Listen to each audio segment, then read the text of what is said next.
Hi, welcome. I hope you're doing well. I'm so sorry. There's a leaf blower going outside my apartment. I hope that doesn't come through on the microphone. I hope your Thanksgiving was good. You doing all right? I just saw the 1975 last night at their very best. It was the greatest show of all time, honestly.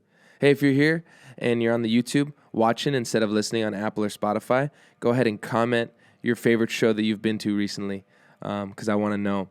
And it was definitely the 1975 for me. It was amazing. Hey, season 2 is fun. That was a fun episode to make. If you haven't checked it out yet, I totally understand. Thanksgiving just happened, and it's a busy time. You're with your family or avoiding them, however things may be. Got this delicious cold brew that I made myself today using my Groundwork coffee grounds. And today we're going to break down season 3. I got a couple of notes to let you know. The first one, I am on my phone for a lot of this episode. I'm not trying to be rude to the guys. I was just trying to coordinate our special guest's appearance, which you will understand in the next episode. The final section of this is coming out next week. And the other thing is, cameras start dying, technology starts giving out, but this was all an experiment to see how the video would go. So I think the experiment went pretty well, but technologically, we got a little bit of work to do. Some stuff to keep an eye on. Love you. Thank you for being here. Thank you for posting your Spotify festivals. I love seeing our name at the top of somebody's thing because they listen to us a lot, and then it's got one of my favorite bands at 1 p.m. Or just even somebody listening to Arms Akimbo Bunch, and then Coin is after us, and then Hollow Sun's at the bottom. I'm like, this is crazy. Y'all are the best. Love you. Let's launch into it. Season 3, produced by us, mixed by Will Carlson. What else is there to say? Let's dig in.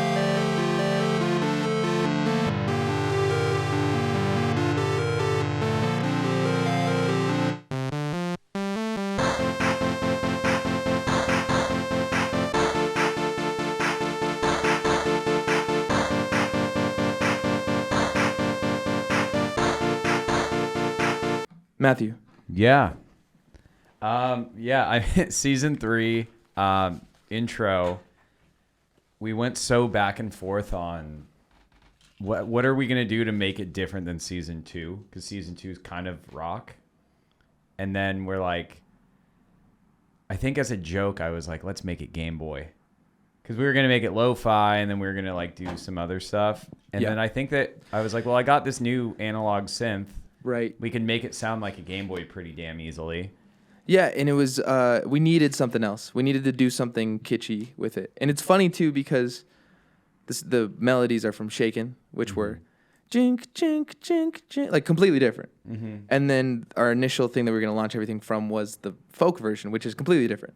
Mm-hmm. And then we write a third version of the song, which is completely different, which is the season 2 one. And then this is a copy of season 2. So this is a copy of the third copy. Yeah, pretty much, yeah. Which is fun. It's just kind of like a meme. Almost. Yeah, it is, and it's also just breaks it. up the record. So I'm actually really excited for people to hear that. It's gonna be fun. It's cool, and it's nice too because the tempo automation into Morrison is cool, and it's still gonna be a complete surprise because we didn't use it for the trailer of the video. Yeah, so I'm actually really excited about that. Morrison. Yeah, we used that weird metal jazz thing. Yeah. Come on, braid your hair again. Meet me at the Morrison. Pay too much for truffle chips. Ain't complaining to my coffin. Come on, show me cool as shit. East LA, etc. Brag about your cooler friends. They have a showcase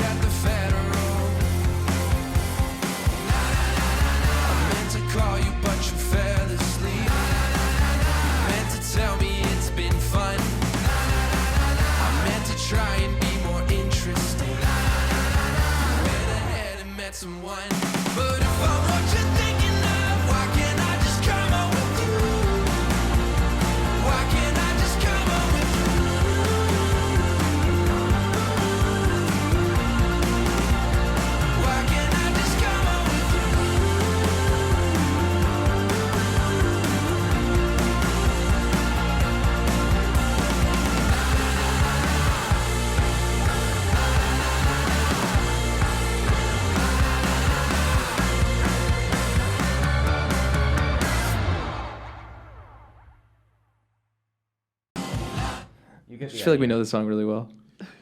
Yes, we do. Like that one, I was like, oh, we don't need to play this one. Gets you in the mood to just do it for 2 seconds, but Yeah. we've been playing that for the whole tour and our hometown show, and all of these songs we've finished more recently. Yeah. So Colin's back at this point in the record, which is like huge for us making all these songs. Yeah. So we had a departure mid-album, and then now we have you back for the songs and videos, which is awesome. But you'd already played bass for this, and this is the first time I was like doing a lot of guitar work on my own. And I can hear in the vocals, I can hear the reverb of that room. Yeah. And, it's all cool though. Okay, credits. This was mixed and mastered by Will Carlson, produced by us, and recorded on this mic. And heaters, dude. I do think that. Okay. I'm just gonna call myself out. Like lyrically, like I was like trying to like be kind of like in your face, like shitting on, I don't know, LA stuff. But it's like the Morrison is not a big deal. It just was a place I went where like the fucking French fries are $13, and the Federal's in North Hollywood. Like it's not in East LA. Like this stuff is not completely accurate. But they were the best fitting words, and it was one that was working in the room. So I needed to like write hella fast. Yeah. But it's okay because the mood is super right, you know? But this is one where I'm like, I don't know, like maybe like slightly reprimanding myself for like not perfect lyrics, you know? I mean, I think it works perfectly. I feel differently about it. I think that it's like... It's great. I'm glad having it you all that. fits perfectly, I think. It's funny, this one... I said another unassuming Bedouin. Like, that's pretty esoteric, you know? Yeah. This is where the album name came from. Yeah. And the TV show name. And Yeah. everything. That was you. Yeah. Yeah. We like submitted a bunch of the lyrics, and you're like, I think that's the best one. Yeah. We were just digging, and we're like, East LA, etc. makes sense because we wrote this over the course of like really living all across East LA, bunch of different places. And then I was going to move to Texas. You did move. Oh my God. And then we're like, I remember hearing that line and being like, East LA, etc. is kind of like encapsulates this exact album. Yeah. But yeah, I don't know. It's funny because this is also another older one. We probably first jammed this is in from the like, med school era. Yeah, early 2020 probably. Yeah. Yeah, definite memories of us playing it pre-COVID. Yeah, In practice fully rooms kind and of figured stuff. out. Full band. We had it figured out. Maybe the most of any song on this record I think already so. before Yeah. COVID hit. I think you had the toughest time because like the pre-choruses were kind of hard to They figure were just out. weird, like timing wise. The song is heavily influenced by White Reaper and Pup, and we were listening to all that Turnstile and Idols and all those bands at the same time, especially on the road, because it would be really helpful to hype you up before going to a show. Or keep you awake at 3 in the morning. Keep you awake late at night. Yeah. So there's a lot of that influence, I think, in this whole part of the record, but clearly this song. Mm-hmm. Yeah. I also think that, I don't know, I like that some of the lyrics maybe are mismatched or Sure. a little bit nonsensical because I think that this type of rock music should be a little nonsensical. Yeah. I think if it's Like if there's a song to throw away on, it's this one. if it's too thought out and it's too polished, Yeah. it's gonna feel not a punk little. song. Yeah, Yeah. it's just gonna feel too put together for the sound that this song needs. I agree. It's a punk track. This is like just a punk rock song, and I think that we did it really well being a band that's never really made a punk track. I still haven't, but yeah. Yeah, I mean this I think is It's close for sure. I mean live it rips, yeah. sure is live.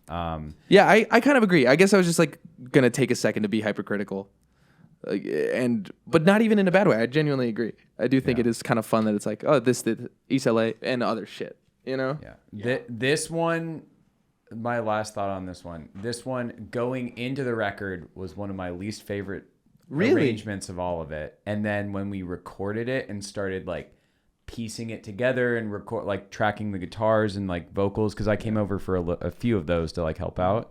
I remember like when it started coming together in the box, which is the opposite of what we've done from everything else on the record. I was like, Oh wait, I get it now. It took me a while to get To it. get the song. Yeah, like we were halfway through recording it, and I Yeah. just remember being like, "Yeah, it fits this section." Yeah, I remember you whatever. struggling with the drum parts. Yeah, when we were and, initially starting. and just like I wasn't bought into like that like pre-chorus area, yeah. but it worked so well on the record that now just everything about the song is one of Dude, my I mean, favorite songs. it's a really important point. It's like it's really hard to get buy-in from everybody because they can't hear what's in your brain unless you just do it yourself, which leaves no room for you guys. Which is Yeah. like it's gonna make things worse, Mm-hmm. you know. Unless somebody just like has it.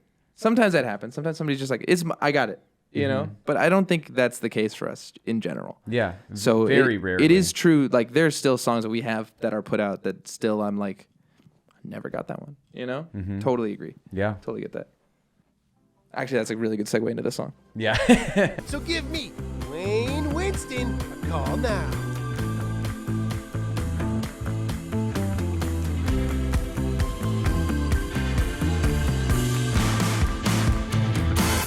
Now I want you to tell me I'm overjoyed.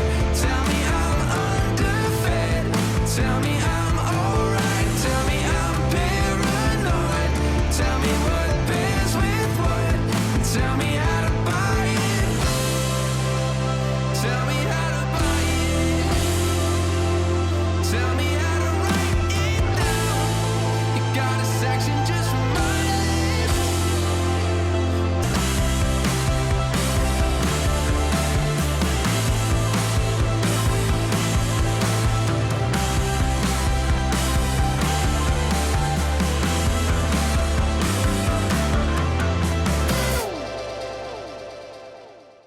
Nice. Weird beats. Weird. All right. Really weird beats. I needed so much help from you on the vocals on that song. We got to go to the beginning of that song. I watched Booksmart with Josh from the Jacks, Rusin, making amazing documentaries these days. You should watch the one that he made for Enjoy. It was so good. Really cool. We watched Booksmart, and there's that scene where the Cautious Clay song comes on, that sexy one, and I wrote a version. I was just inspired by it, and then I was going to bed. It was 1:30, so I had to be quiet around you guys. So I have this really quiet demo of me basically doing a hip hop song that just has a guitar loop, and all of the vocals, all of the lyrics, melodies, are exactly the same as that version. Tell me I'm overjoyed. Tell me I'm underfed. Tell me I'm alright. Tell me I'm paranoid. Tell me what pairs with what. Tell me how to buy it. For some reason, and I was like, it was a throwaway. And then what happens a lot is I'll be combing through files, and Matt will be like, "What's that?" And he'll just point at a song, and I'll be like, "It's nothing." And then I'll click on it, and he'll be like, "Dude, this is the best thing you ever wrote." That happens all the time. Yeah. And I'm like, "No, it's not." Yeah. I'm like, no, it is. And then that's the thing. That's the only thing he wants to work on. The Truth or Dare is going to be the next one of those. So I Yeah, have to yeah, do it. yeah. God, that's a good song. But I thought that this was a great experiment in, for me, letting go and saying, I don't see it. He's saying that this song that is literally a hip hop song to me is a rock stadium anthem. Yeah. And then he's agreeing. Yeah, I remember. And I'm like, I have no idea what the fuck you guys are talking about. And then you just go, it's yours. And then it's a great exercise in being like, what are you going to do with a seed that I plant? How are you going to foster it? Yeah. And that's was a really interesting experience for me. And I like the song now, but it was fun for me to just go this is yours. You guys can play with this one. Tell me what to do. You know? Genuinely the only thing that I have left to it was just the only thing I feel responsible for is the vocal melody and the guitar loop and the guitar lead. That ripping guitar solo at the end. But none of the energy of the song. Yeah. I didn't hear that at all. It's really cool. Yeah, I just remember hearing that, and the chorus is just it just grabs you lyrically, and it's just I don't know. I was in a bad place in life, and I could, at the time when I heard it, and I could relate to it really, really well. And I was like, I have no idea what that's like. That's so weird. Just gravy for you, huh? Yeah, Always? Yeah. No problem. The last 2 years, Easy. So smooth. Easy. Just so smooth. Just happiness, 100%. No, but it is funny because you were like, I remember you being like, Matt says he can hear like this powerful rock anthem. And I remember being like, now that you say that, I can totally also hear that. And you were like, what? I'm so confused. Yeah.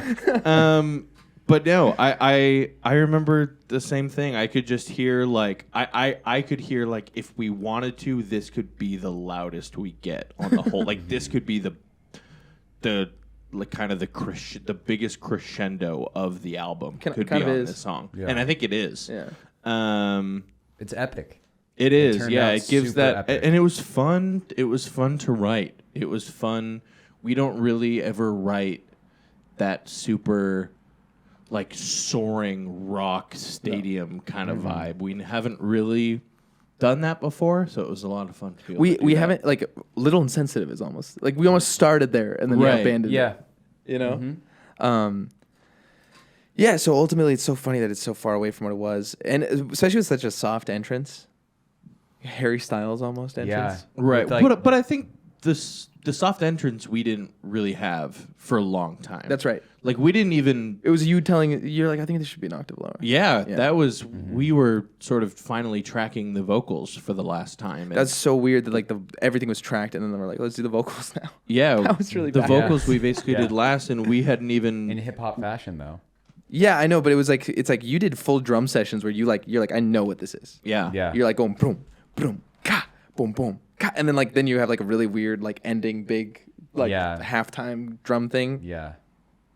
And I'm like, It was like I was like trying to be Ben Cato. Shout out Ben Cato. Like Sure. the Sure. odd snare stuff, and I was talking to him. former drummer of the Dangerous Summer, by the way, and he drums for a band called Dim. We are Dim on all socials. We'll put their socials right there. Just kidding. That's a Rick Glassman joke.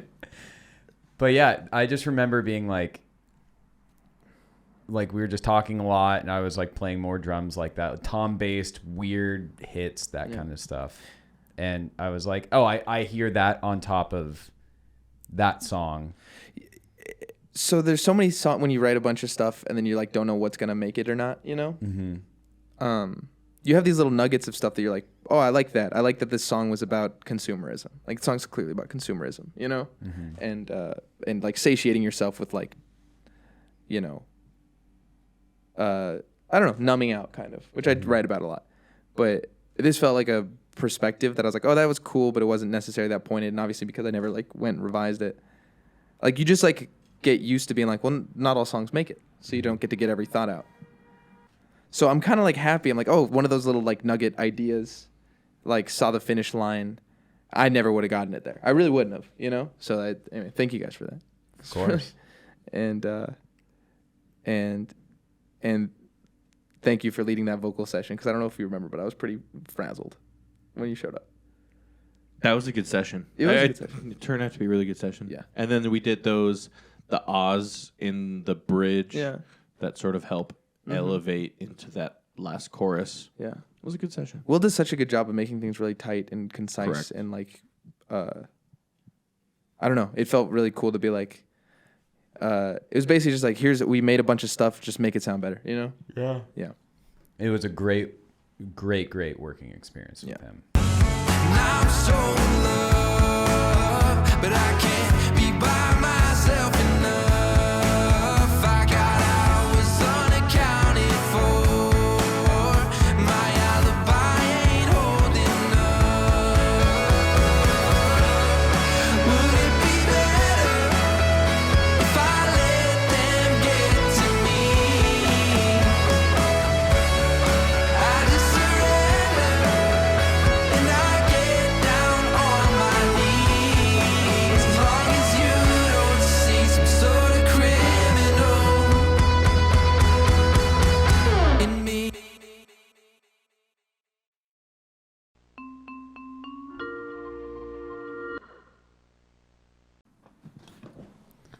I've listened to that bridge so many damn times, Dude. trying to figure it out. Okay, so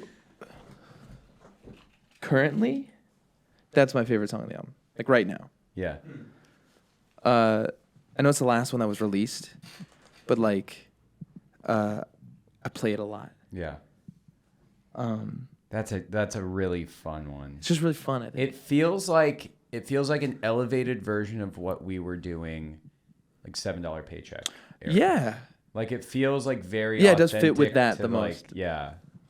Did we? I'm trying to think. What was the timeline on you writing this and bringing it to us? And this was a COVID song, right? Yeah. This wasn't anything that we'd practiced in the studio before we recorded it, No, right? this is a later song, and this is for sure, which could add to why I like it.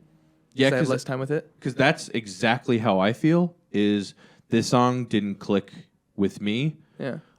until we literally until we started practicing for this most recent tour, and we started trying it and actually playing it live, or not live, but together as a band. Was when it really clicked. I wrote this on that GNL Black Strat that I had for like 2 months. Oh shit. Yeah, I wrote this at Russell when we lived with Josh and Johnny. Okay. This is another one that I heard. There are probably like 3, I think, that we've said between the two of us when like we hear it immediately and we're like, oh, okay, this is it. Yeah, I thought a lot of the the chord changes were kind of strange. I don't know. I really liked it. It's really in structure. It's Pine Grovey, but it doesn't sound like it. Like when the song is like produced the way it's produced, but like in the writing, it was kind of like that. Yeah. It's like pop punky. And Pine it's Grove got almost. I know this is such a funny comparison, but like I was just writing Bad Guy or Robbers, like Bad Guy by Billy and Robbers by the 1975. Yeah. Like that was just me doing like a heist song, you know. Sure. It's like a metaphor for like being a bad person and like making yourself feel like the bad guy. So Sure. it's one of those. Yeah, yeah. Like that to me feels like a weird subgenre that's like cropped up and it's like fun, you know? And then I also like really I just had you drill I wrote the lead guitar part in your room and I just had you just loop it over and over again until I like found the right Oh, I lead. remember, yeah. And we found it eventually and it was really cool. But and then you helped us rearrange the order. We had an extra chorus. Yeah. We cut to we moved the chorus way later. We trimmed it and moved some stuff around for sure. That was all you. It's weird. Like syntactically, it's kind of weird. Because we don't do. This is one of the few times where we do a first verse and a pre-chorus and a second verse before we ever arrive at a chorus. We don't really do that very Never, often. Paycheck. really. Paycheck. Yeah, paycheck. Yeah. Yeah, which I regret, by the way. What, not dropping a chorus? Yeah, in yeah. there? I wish we cut Paycheck. That was the 5.5 minute era of Arms Akimbo. Yeah, that was I fought with Ant, our old manager, because he was like, "You got to do more chorus," but he was saying the wrong thing. He was saying the bridge should go back to the chorus. If he had said cut the first one, get there earlier, maybe I would have heard it. But I don't know. I think I was in a stubborn era of writing. We also had it. We were on like mix 4 about to get it mastered. That was the other, the point at which that's a good point. Where was this? I could have used that A&R yeah, early. yeah. Where were these notes when we sent you the demos 6 months ago? The bridge on this one was tough to figure out. Yeah, and it's so cool when it gets into it, but it was really hard because there's basically sort of criminal, da da da da da da da da. It's like so long before I sing again, you know. Right. So like the spacing was weird, and it still has a gap, but now it doesn't feel. Feels cohesive. It does feel flows cohesive. well. You ever listen to Paramore songs? You can tell like they did the session for one day and then they stopped and then they came back to the song. Totally. Like the Paramore's the band I hear it the most with. Seeing them tomorrow Oh, that sounds fun. at the Wiltern underplay. But this felt like I could see somebody accusing us of that on this bridge. They'd be right.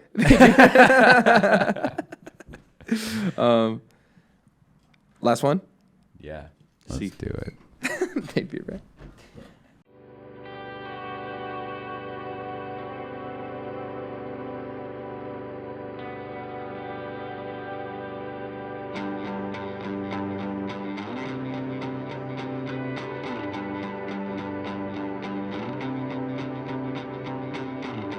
Is it peaceful?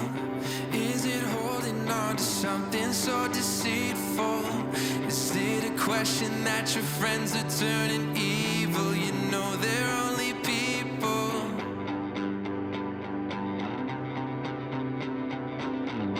Is it holy? Is it important that you be the one and only? Is it a question that you be your own goalie? You're gonna lose the trophy. I'm holding on to all that's left of us. You know it's on my mind, but I keep it all inside. I'm holding on to find the best of us. I'm feeling too confined. Why don't we just rewind? Now I wish we could go back to where we started. Now I wish we could go back to where we started. Are we empty? Are we carrying a cross that's weighing heavy? Is it a question that your heart's a broken levee? I don't think that I'm ready.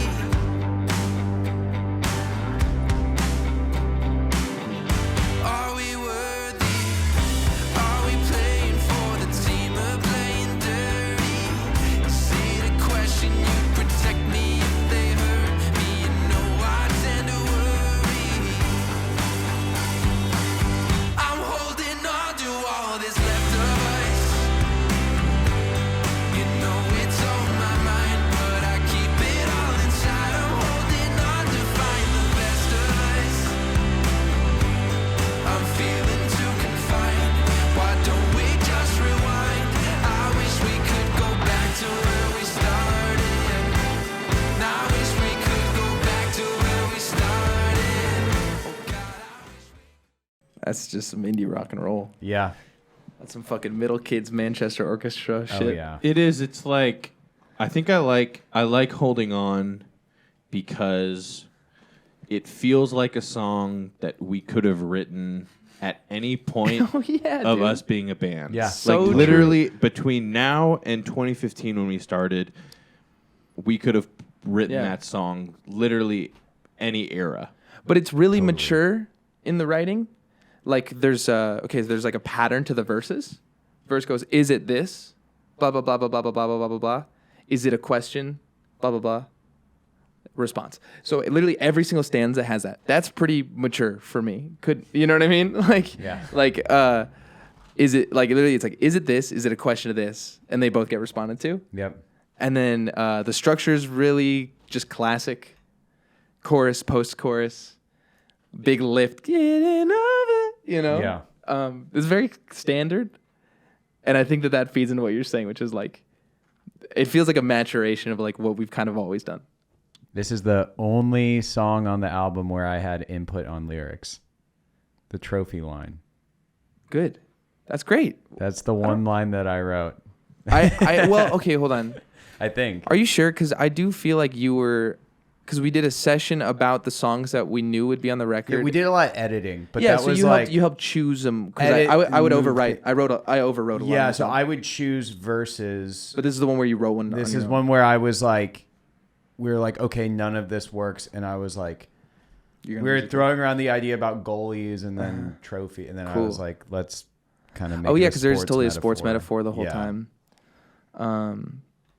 And that was the same vocal session? No. As Overjoyed? Same one. Yeah, same week, Same maybe week. not the same day. Not same day, yeah. The pad that's in the whole song, we never beat it. Yeah, That was that was from the demo. You did that on like an AKG or something. Or Yeah. an Akai or something. Yeah, I drew it in. Yeah. All the key stuff I just drew in. And I also like sent how it to Gear. punchy the chorus is. We don't normally go for super punchy, tight, rhythmic choruses. They're normally Yeah. just really open and strummy. Yeah. So that's also something I think I really like about this too. Did it die? That guy's having trouble. Yeah. Later. I think this one's still going. Yeah, I don't think you're supposed to be this long unplugged. No. Probably not. No. I'll check it one we more can time. take a. But Let's check this one too. I'm gonna check this one, but also, do you guys have anything else on this song, really quick? Because I don't, but I'm No. really proud of it. No.